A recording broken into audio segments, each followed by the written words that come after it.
Pourquoi est-ce que gérer ses émotions n'est pas la bonne chose? J'aimerais vraiment qu'on aille en profondeur sur le sujet parce qu'il y a beaucoup de confusion et il y a beaucoup de malfaçon autour de gérer ses émotions. Et j'ai eu cette conversation avec 2 clientes il y a quelques jours et donc j'avais vraiment envie de partager sur le sujet pour qu'on puisse vraiment comprendre le sens que l'on met derrière les mots qu'on emploie, et gérer n'est peut-être pas le bon terme à utiliser. Souvent mes clients et mes clientes m'expriment leurs difficultés à gérer leurs émotions. Soit ce sont des personnes qui sont vraiment déconnectées de leur corps, de leurs ressentis et de leurs émotions, donc c'est plutôt des personnes qui ont plutôt tendance à mettre les émotions sous le tapis. Et au contraire, il y a d'autres personnes qui se laissent totalement submerger et donc en fait ça sort. Et souvent ça sort pas de la bonne façon. Et on va rentrer un petit peu plus dans les détails.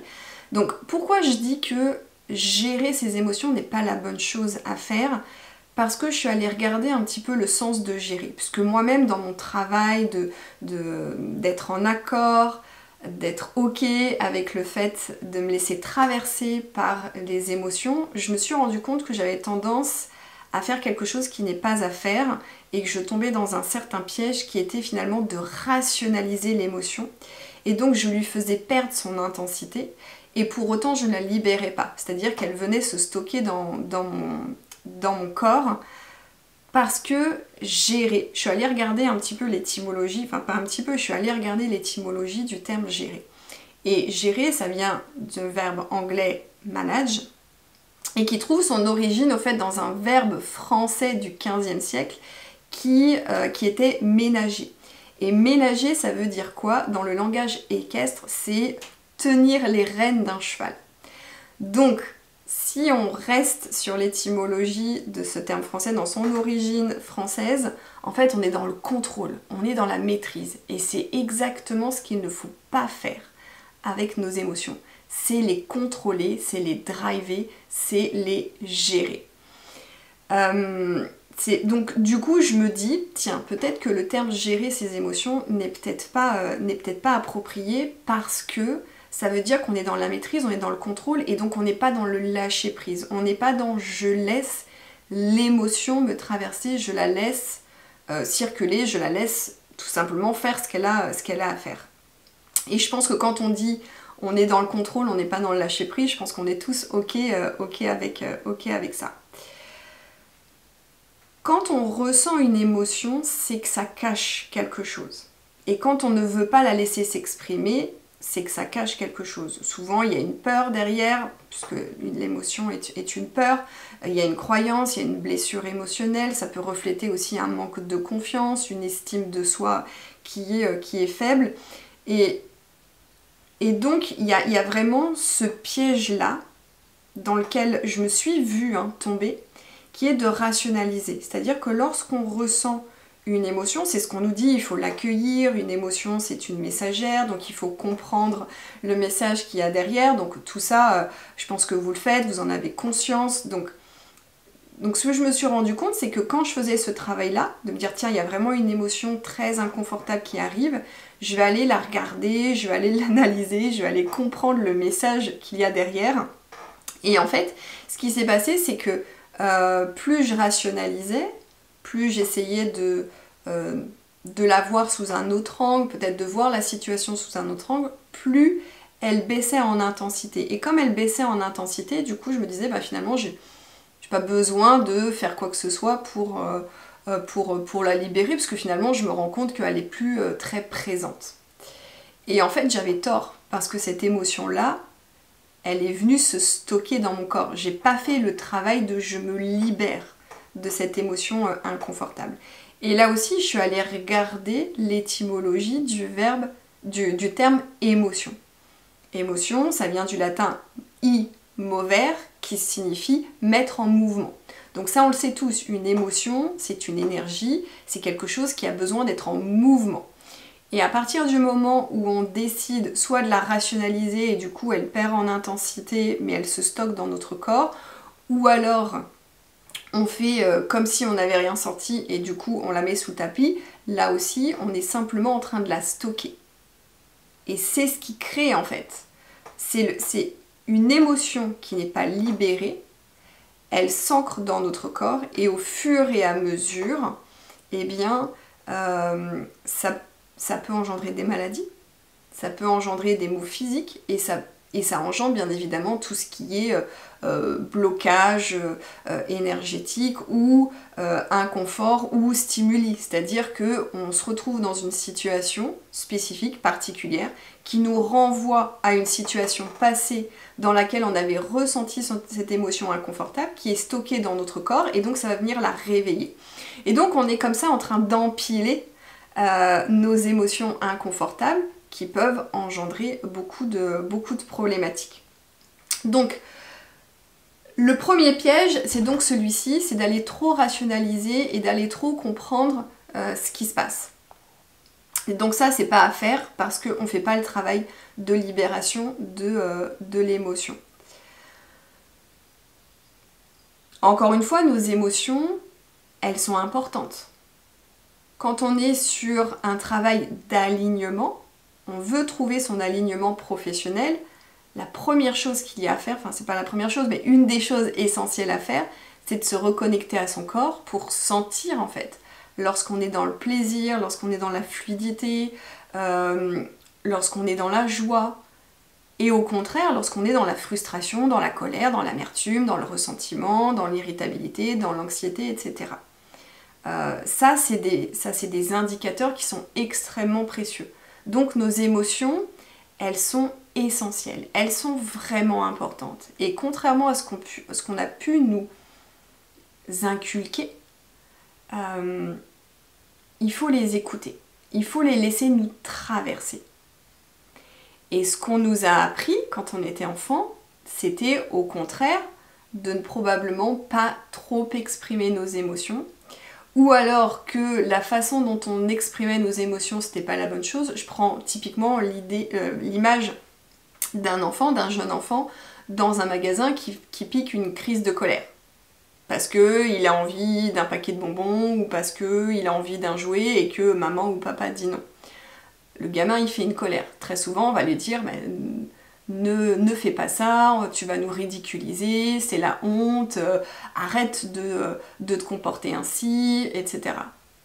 En fait, c'est ça qui se passe dans la vraie vie pour la majorité des gens, c'est qu'on ne veut pas ressentir la honte en fait, d'avoir un enfant qui est en train de piquer une colère dans un magasin. Et donc on peut avoir ces termes-là. On peut dire c'est pas approprié, ne te comporte pas comme ça, etc., etc. Donc on est juste en train de dire à l'enfant tes émotions c'est quelque chose qui n'est pas bien. C'est ce qu'on est en train de lui dire, c'est n'exprime pas tes émotions. Or, on devrait le laisser faire. On devrait le laisser être traversé par cette énergie, par ce mouvement. Et d'ailleurs, on le voit bien, souvent les enfants ils piquent une colère pendant 5 minutes, on les laisse faire, et puis après, 2 secondes après, ils sont tous sourires, ils sont tous gentils, voilà. C'est juste qu'ils avaient besoin de décharger cette énergie. Donc les enfants, ils fonctionnent comme ça, et c'est ok. Quand on est un enfant, c'est ok de libérer son émotion comme ça, de façon brute, j'ai envie de dire.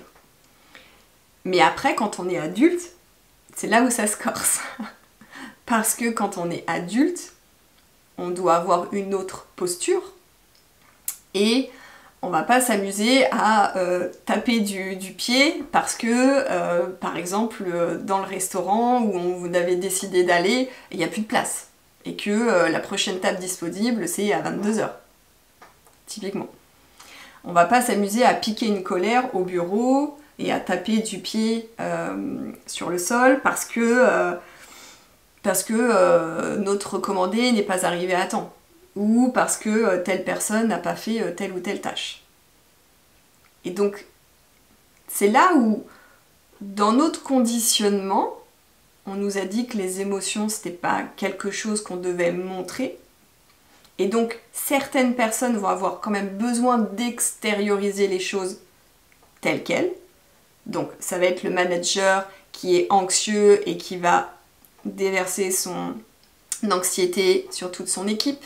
Ça va être le manager qui va se mettre en colère parce qu'il y a quelque chose qui n'a pas été fait ou qui n'a pas été fait correctement. Ça va être le père de famille ou la mère de famille qui s'énerve parce que qui se met dans une colère noire parce que le verre d'eau est tombé sur la table et qu'il y en a partout.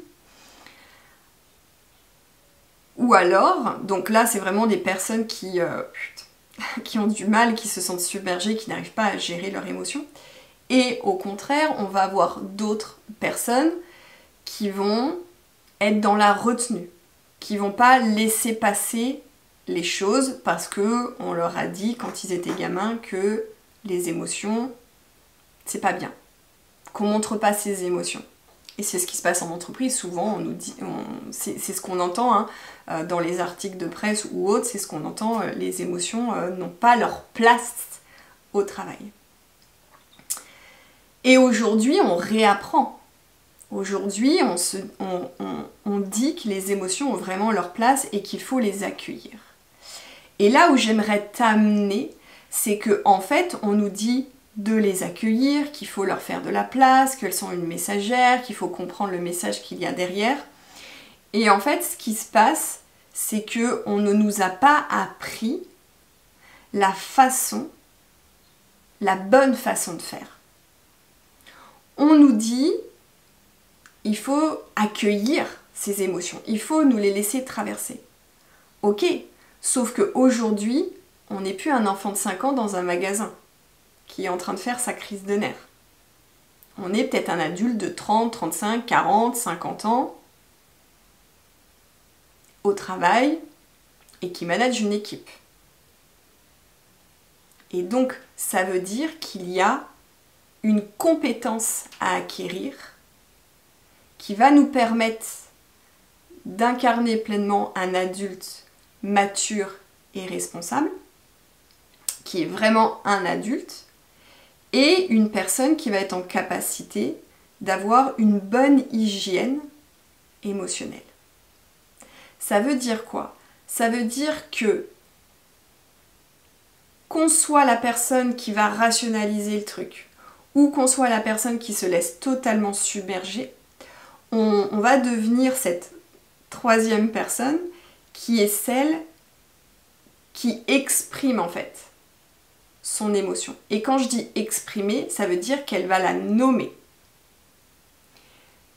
Pour autant, elle ne va pas la libérer à l'instant T. Elle ne va pas la libérer devant son équipe, elle va pas la libérer devant son patron. Elle va créer l'espace après. Ça veut dire que quand on développe la compétence de l'intelligence émotionnelle, ça veut dire qu'on est en capacité de comprendre, de nommer l'émotion qui nous traverse dans une situation spécifique.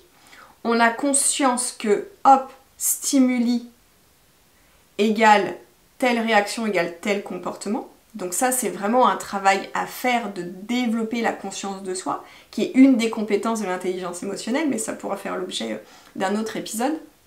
Mais en fait, quand on est dans une situation spécifique, où il va y avoir un stimuli, prenons un stimuli extérieur, qui va nous amener à avoir une réaction automatique, ce qu'il va falloir faire, si on veut devenir un adulte mature et responsable, c'est qu'on va dire à l'autre, eh bien, on est dans telle situation où tu viens de me dire cette chose et là je sens que ça vient m'irriter, ou ça vient m'énerver, ou ça vient générer chez moi une frustration.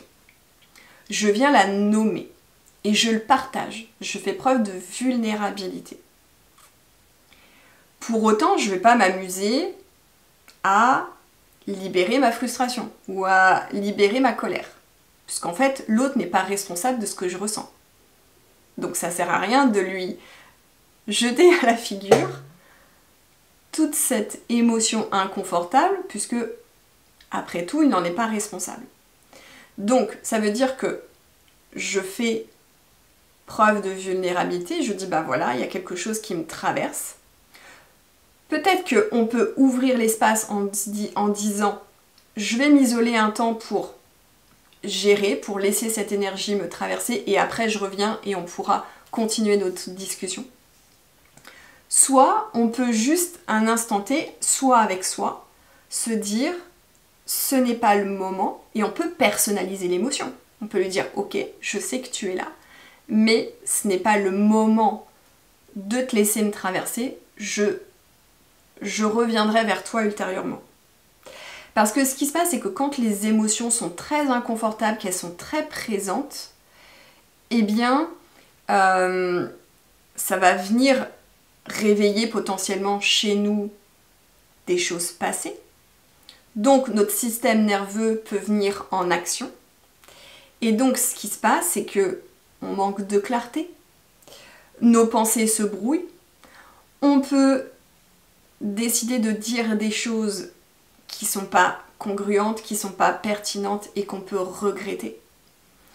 Donc c'est pour ça que c'est vraiment important d'en prendre conscience et de se dire en fonction de l'intensité de l'émotion, est-ce que je peux venir la traiter ultérieurement ou est-ce que là j'ai vraiment besoin, en fonction de la situation, de la libérer mais de façon opportune pour pouvoir accéder à ma pleine intelligence, à ma pleine capacité intellectuelle pour pouvoir avoir de la clarté et avoir des pensées qui sont claires et de pouvoir les exprimer avec clarté.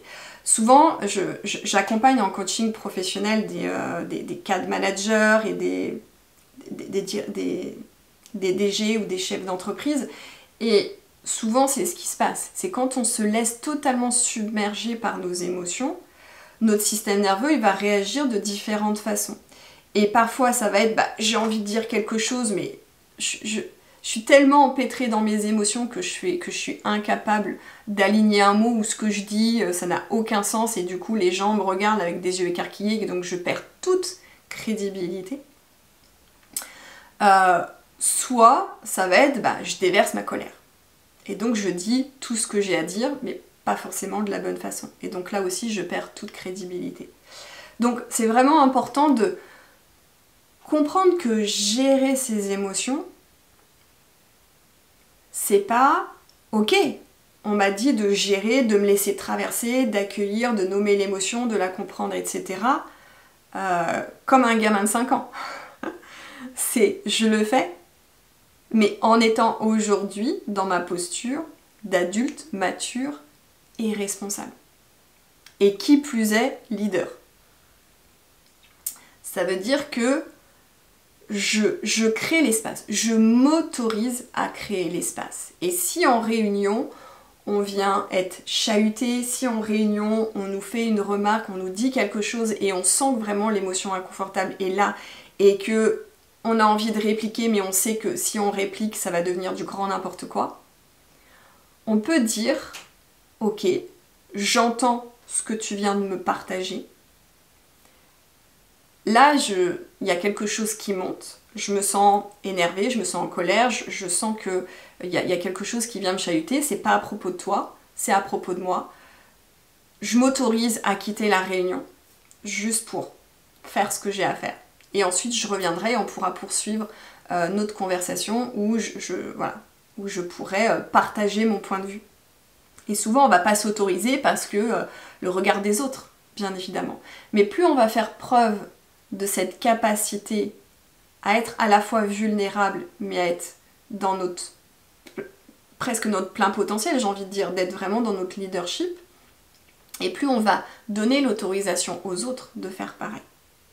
Donc c'est vraiment ce que je voulais partager avec toi aujourd'hui, parce que voilà, à l'issue de ces 2 conversations que j'ai eues avec mes clientes, puis moi-même quand je fais ce travail-là d'aller comprendre mes émotions, est-ce que cette émotion elle est pertinente, est-ce qu'elle n'est pas pertinente, qu'est-ce que ça réveille chez moi, je me suis rendu compte que je venais diminuer l'intensité de l'émotion et à un moment donné, en fait, je ressentais plus vraiment le besoin de la libérer. Et en fait, c'est pas la bonne chose. La première chose à faire, c'est je libère ce qui est à libérer. Donc je crée l'espace, je peux m'isoler, je peux informer les autres qu'il y a quelque chose qui me traverse et je vais venir le libérer. Et quand je libère, c'est là où j'ai plus de clarté. Et c'est là où je peux davantage mieux rationaliser ce qui s'est passé. Donc c'est un entraînement qui est à mettre en place parce qu'on a été conditionné par rapport à nos émotions. Et aujourd'hui, dans ce discours du développement personnel où on nous dit qu'il faut gérer nos émotions, bah on peut avoir tendance à comprendre que bah ouais, si, là j'ai envie de me mettre en colère, donc je libère et je me mets en colère. On peut, en fonction de la situation dans laquelle on est. Ou alors, on s'autorise à créer l'espace ultérieurement pour venir la libérer. Quand on est en famille et qu'on se laisse traverser par la tristesse ou par la nostalgie ou par une émotion, je suis quelqu'un de très sensible et souvent ça m'arrive quand je regarde un chanteur et que la chanson est belle et que je me laisse envahir par une belle émotion, j'ai les larmes qui montent et je pourrais m'autoriser à pleurer. On est en famille, c'est quelque chose de positif, mes filles pourraient dire « Mais pourquoi maman tu pleures ?» Je pourrais très simplement leur dire « Ben, je me sens touchée en fait. Je me sens émue. Je trouve que c'est beau. » Et donc la beauté de ce chant, ces belles notes, etc., ça me donne envie de pleurer. C'est quelque chose qui est beau. Et donc je peux m'autoriser à. Par contre, si en entreprise, il y a quelque chose qui vient me chercher et que je commence à pleurer parce que je suis au bord du gouffre, parce que j'ai pas dormi de la nuit, etc., là je perds en crédibilité. Et donc là je redeviens la gamine de 5 ans et pas l'adulte mature et responsable que je dois être. Si tu veux qu'on aille plus en profondeur sur le sujet, si le sujet t'intéresse, si tu as vraiment envie voilà, qu'on aille un petit peu plus en profondeur, si tu as des questions sur ce sujet-là, que vraiment un thème que j'affectionne de plus en plus, rejoins-moi pour une masterclass qui durera peut-être juste 30 minutes dans mon groupe Facebook. Je te mettrai le lien sous la vidéo ou sous l'épisode de podcast et je t'invite à me rejoindre vendredi à 10h pour qu'on puisse aller plus en profondeur sur ce sujet-là, que tu puisses me poser tes questions si tu as des questions sur le sujet, mais je vais partager encore plus d'informations et de contenu pour que tu puisses vraiment mieux appréhender ce sujet de gérer ses émotions. Et encore une fois, gérer, est-ce que c'est le bon terme? Je suis pas sûre, mais si toi tu utilises ce terme de je gère mes émotions et que en conscience tu comprends tout ce que ça implique et que tu l'incarnes, dans ce cas-là, c'est le bon terme à utiliser.